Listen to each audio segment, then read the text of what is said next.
Lecture de la lettre aux Hébreux. Frères, que demeure l'amour fraternel. N'oubliez pas l'hospitalité. Elle a permis à certains, sans le savoir, de recevoir chez eux des anges. Souvenez-vous de ceux qui sont en prison, comme si vous étiez prisonniers avec eux. Souvenez-vous de ceux qui sont maltraités, car vous aussi vous avez un corps. Que le mariage soit honoré de tous, que l'union conjugale ne soit pas profanée, car les débauchés et les adultères seront jugés par Dieu. Que votre conduite ne soit pas inspirée par l'amour de l'argent. Contentez-vous de ce que vous avez, car Dieu lui-même a dit « Jamais je ne te lâcherai, jamais je ne t'abandonnerai ». C'est pourquoi nous pouvons dire en toute assurance « Le Seigneur est mon secours, je n'ai rien à craindre. Que pourra me faire un homme ?» Souvenez-vous de ceux qui vous ont dirigés. Ils vous ont annoncé la parole de Dieu. Méditez sur l'aboutissement de la vie qu'ils ont menée et imitez leur foi. Jésus-Christ, hier et aujourd'hui, est le même. Il l'est pour l'éternité.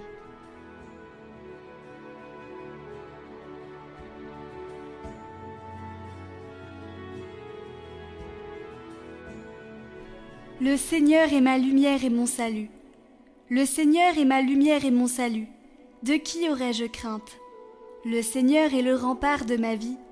Devant qui tremblerais-je? Qu'une armée se déploie devant moi. Mon cœur est sans crainte. Que la bataille s'engage contre moi. Je garde confiance.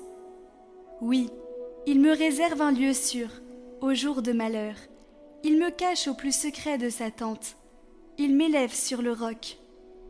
C'est ta face, Seigneur, que je cherche. Ne me cache pas ta face.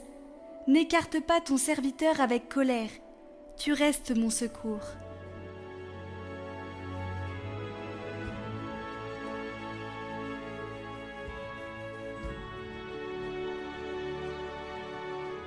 Évangile de Jésus-Christ selon saint Marc. En ce temps-là, comme le nom de Jésus devenait célèbre, le roi Hérode en entendit parler. On disait « C'est Jean, celui qui baptisait.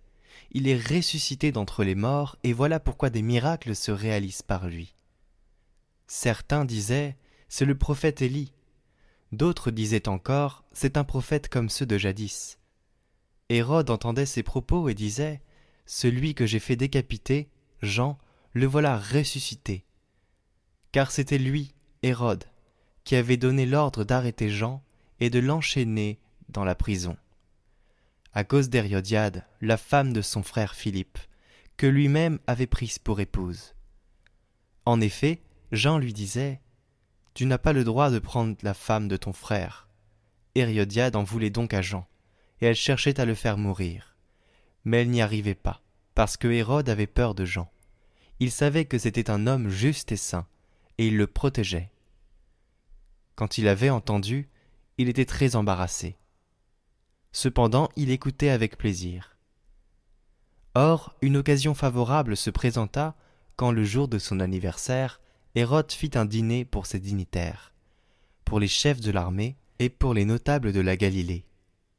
La fille d'Hérodiade fit son entrée et dansa. Elle plut à Hérode et à ses convives.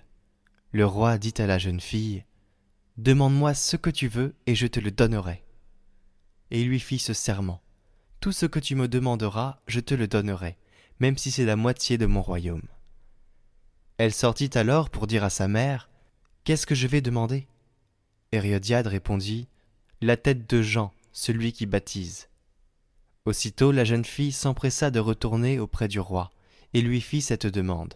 « Je veux que tout de suite tu me donnes sur un plat la tête de Jean le Baptiste. » Le roi fut vivement contrarié, mais à cause du serment et des convives, il ne voulut pas lui opposer un refus.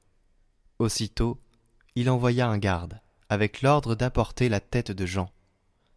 Le garde s'en alla, décapiter Jean dans la prison. Il apporta la tête sur un plat, la donna à la jeune fille, et la jeune fille la donna à sa mère. Ayant appris cela, les disciples de Jean vinrent prendre son corps et le déposèrent dans un tombeau.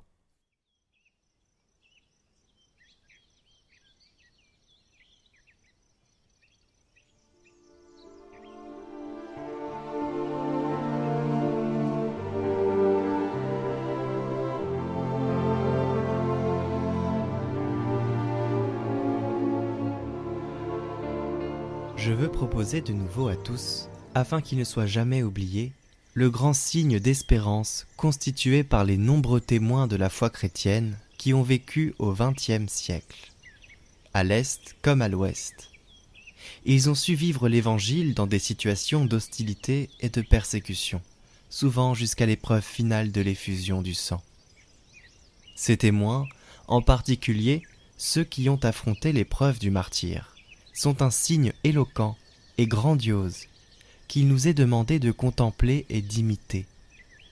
Ils attestent à nos yeux la vitalité de l'Église. Ils nous apparaissent comme une lumière pour l'Église et pour l'humanité, car ils ont fait resplendir dans les ténèbres la lumière du Christ. Appartenant à diverses confessions chrétiennes, ils resplendissent de ce fait comme un signe d'espérance pour le cheminement œcuménique, dans la certitude que leur sang est aussi une sève d'unité pour l'Église. Plus radicalement encore, ils nous disent que le martyr est l'incarnation suprême de l'Évangile, de l'espérance. En effet, les martyrs annoncent cet Évangile et en témoignent par leur vie jusqu'à l'effusion du sang, car ils sont certains de ne pas pouvoir vivre sans le Christ, et ils sont prêts à mourir pour lui, dans la conviction que Jésus est le Seigneur et le Sauveur des hommes, et qu'en lui seulement, l'homme peut donc trouver la véritable plénitude de la vie. De cette façon, selon l'avertissement de l'apôtre Pierre, ils se montrent prêts à rendre compte de l'espérance qui est en eux. En outre, les martyrs célèbrent l'Évangile de l'espérance, car l'offrande de leur vie est la manifestation la plus grande et la plus radicale de ce sacrifice vivant, saint et accepté par Dieu, qui constitue le véritable culte spirituel. Origine, âme et sommet de toute célébration chrétienne. Enfin, ils servent l'Évangile de l'espérance parce que, par leur martyre, ils expriment au plus haut degré l'amour et le service de l'homme, en ce qu'ils démontrent que l'obéissance à la loi évangélique engendre une vie morale et une convivialité qui honore et promeut la dignité et la liberté de chaque personne.